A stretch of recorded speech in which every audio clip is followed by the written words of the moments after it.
Hello, my name is David Seth, owner of Brimstone Gunsmithing. Sometimes people will do trigger work or they'll have trigger work done and the trigger will not function like it's supposed to when they get it back. Whether they had somebody else do it or they did it themselves, it can happen. There's really two things. The most common complaint is either it'll double or that the trigger won't reset.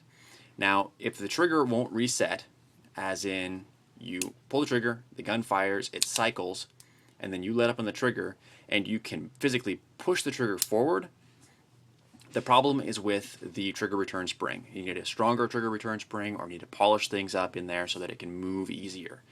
Everything is more or less functioning like it's supposed to. Nothing's broken. It's just not a strong enough spring to push the trigger back forward again. If you fire the gun and then the trigger is stuck back there, what's happening is you fired the rifle, the round goes off, the bolt pushes the hammer back, but it doesn't catch. This one's functioning correctly, so that sear catches the hammer and keeps it from moving forward. But if it didn't, then the hammer would just follow the bolt forward and either cause it to double, or most often it just sits there. So now you've got a loaded round in the chamber, the bolt is forward, and the hammer's just sitting there. Now this has got some movement in it, so you can see it moving, but you can't push it forward to make it reset. It's just dead. It'll only move forward a little ways. There's no click of reset, and the trigger is just dead. Dead. You can't get it to do anything. If this is the case, then the problem is with the hammer, and it's the same thing if the trigger is doubling, firing more than one shot with a single pull. They all have more or less the same fix. This will fix 90% of those problems. It's fairly simple. This is how we do it. First off, you got to disassemble the group. You need to have it just like this. Have the safety off. Have the hammer uncocked, just like this. Take your pin punch or a nail or whatever you've got and drift out this pin first. It's just a little pin. Usually pushes right out with very little effort. Okay? Pull it out. There's a spring that's going to snap up. That's fine. Don't worry about any of that right now. I'll show you how to get it back together. It's really easy. You can take the ejector out at this point. Sometimes it sticks, sometimes it falls right out. Take that out, and then take your hammer pin right here and push it out. It also shouldn't be too difficult. At this point, you can grab the hammer, and you can kind of see it. It's underneath this edge of the bolt lock plate, so you can't usually lift it straight out. It gets stuck in there. So what you need to do is rotate the hammer forward, and now you can see that the mainspring is good to go. It's clear. Tip it up, the mainspring will fall out. Now you can grab the hammer and pull it out towards the back and up. And there you go. Again, don't worry about any of this. I'll show you how to put it back together. It's very simple. So you're done with this for right now. So what's happening when the rifle is doubling or not resetting because it's not catching on the sear is this. The sear fits in that notch in the hammer just like that. As you can see, there's not a lot of material there, and we will also oftentimes actually reduce the depth of that notch a little bit in order to get a better trigger pull. In fact, some trigger jobs work on just reducing the depth of that notch. They don't change the angle at all. If you reduce it too far, obviously, as the hammer comes forward, the sear snaps up, and there's not enough material for it to catch on right there. And so it just allows it to follow the bolt forward. The way that we do this, as you can see, there's that little hump of metal on the back right behind the hammer notch. As you can imagine, that hump of metal, or that ridge of metal, is what controls how deep the sear sits in that hammer notch when it snaps up. If we reduce that ridge, we're going to allow the sear to sit deeper into the hammer notch and allow it to hold more securely. This is kind of the simple fix for this. What we do, there's two ways that you can do this.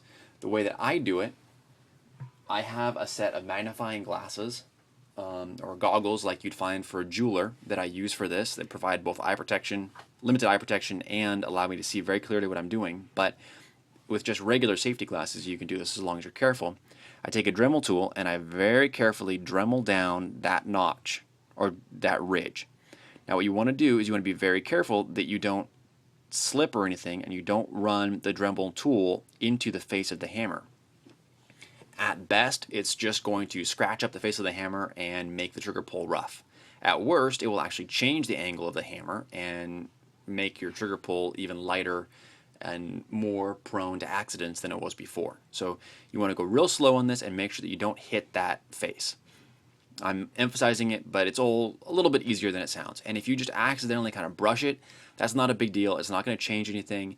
Like I said, at worst, it's just going to rough up the surface a little bit, and it might introduce some more gravel and creep into the trigger pull. At the same time, it might not make any difference at all. So this isn't too critical. It'll also not actually grinding against the hammer face. Just, give it a shot, see what happens, and go from there.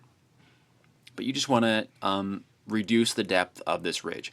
And you can get pretty carried away. You can reduce it quite a bit, and it probably won't be a problem. It will just add to the trigger pull weight a little bit, but probably not too significantly.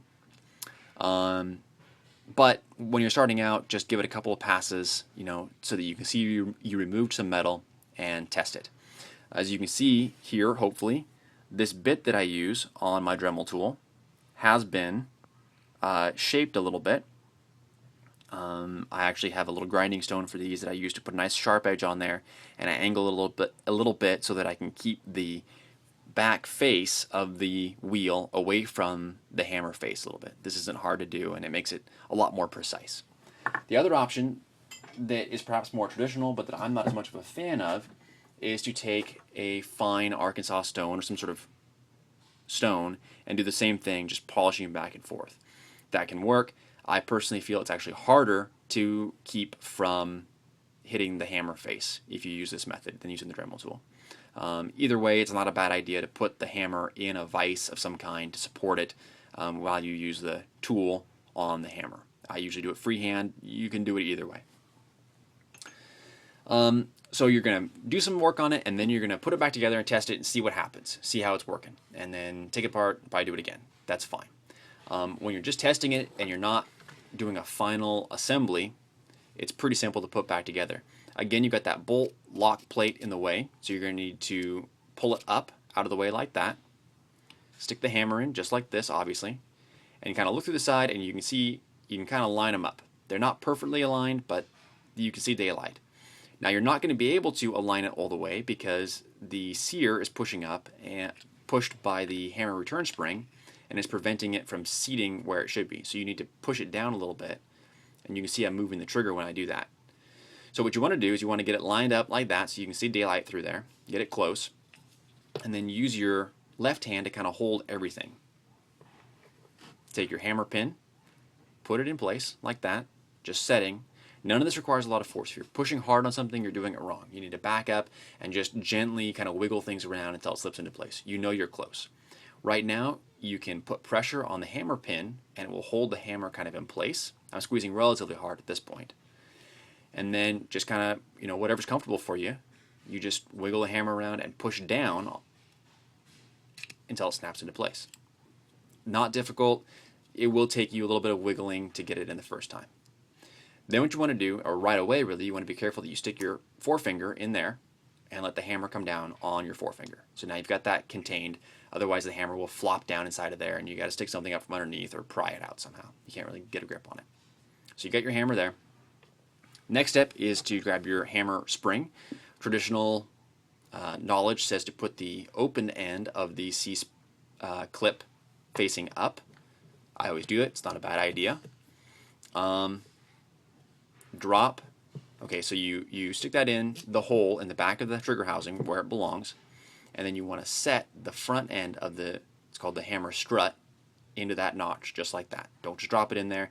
It's hard to grab it and you won't be able to do it. You want to set it in just like that. Then you take it just like that. If you do it right, it just falls into place. If you do it wrong, you got to take it out and do it over again. But you just tap it like that and it should just drop back in there the rest of the way. Then you cock it and now you're ready to test it. When you're testing it, you want to test it like this. You want to pull the trigger so that it goes like that, and then you want to keep the trigger pulled. You want to use your forefinger to cock it until you hear the click, and then keeping it depressed, let your forefinger slide off of the back of it so that it snaps up. Then you release the trigger, and do that a couple of times. When you have your trigger or your finger here, you don't want to be pushing down on the hammer because that's going to change the engagement weight. You just want to have it kind of just sitting there, just like skin pressure, no more, just to catch it. And then bring it down while the trigger's still pulled, let it snap up, and release.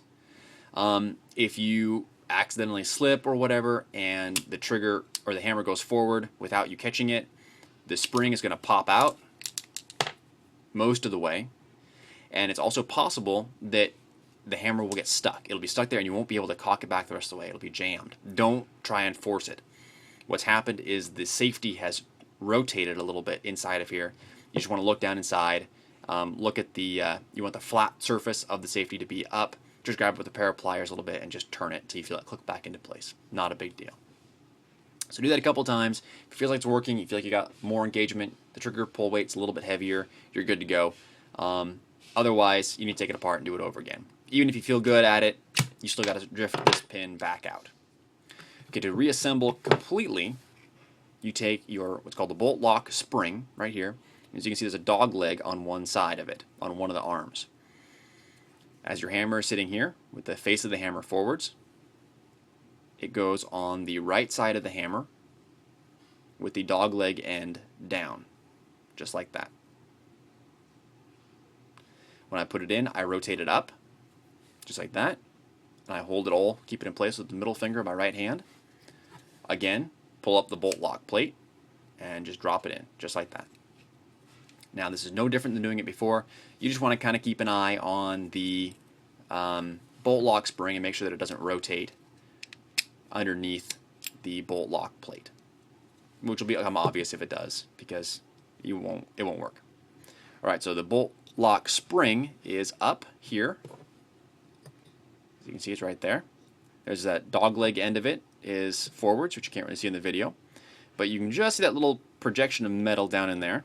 There's a notch cut in the end of it, and the dog leg end of the spring goes into that notch. I'm getting a little ahead of myself here, but as soon as you put the hammer in, you always want to put the spring in right away, just like that, and cock it just to kind of keep all of that contained. So then you want to go and put the bolt lock spring in the notch in the bolt lock plate. Sounds complicated, it's just rotating it forward till it fits in this little notch. Take your thumbnail and push down on the spring. Take your other pin, slide it in its hole halfway like that. So now it's holding the spring in place. This is your ejector. It slides on just like that, not critical. Push the spring in the rest of the way till it stops. It's going to get hung up on your bolt lock plate. Find the bolt lock plate down here at the bottom, this little piece. This has got an extended magazine release on it. Ignore it. And using the nub down here at the bottom, you want to push up on the bolt lock plate, just like as if you were trying to lock the bolt open. When you push it up, everything will be lined up, and you can just push this in. This fell in the slot that it belongs, just by itself. And there you go. Of course, test the safety. Put the safety on. Try and pull the trigger. Everything looks good. That's how you do it. Hope that helps.